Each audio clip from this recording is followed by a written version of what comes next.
due to the fact that for the past 2 years I've had a marine engineer looking at this boat. My boat's been backwards and forwards, and he's not really got to the bottom of these issues. This starting issue, rough idle, the engine chokes itself, and taking it back into my own hands to try and solve this, I've decided that I'm going to buy, I need all the help I can get. So I bought the Volvo Easy Connect, and what it is, it's a module that sits into the fault diagnostics port, where Volvo Penta sort of full diagnostics equipment can be plugged into.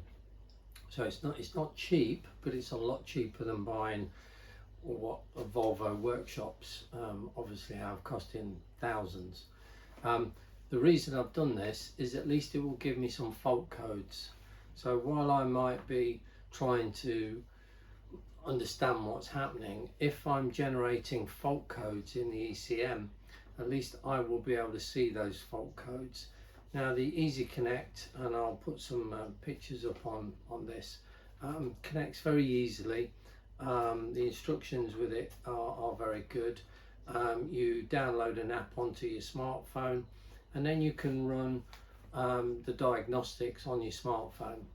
So you're able to see some running conditions. So for example, you can see the RPM, which is coming straight from the crank sensor.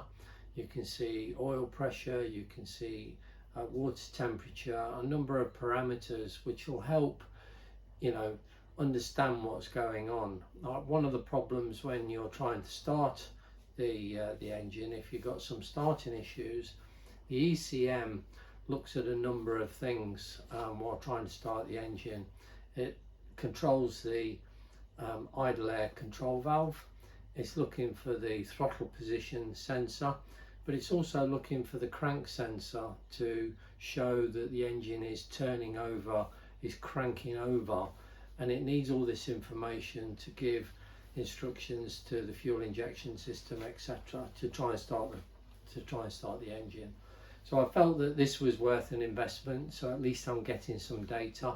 And again, if I'm generating fault codes, hopefully I will see those fault codes, and that will guide me to where the problem is.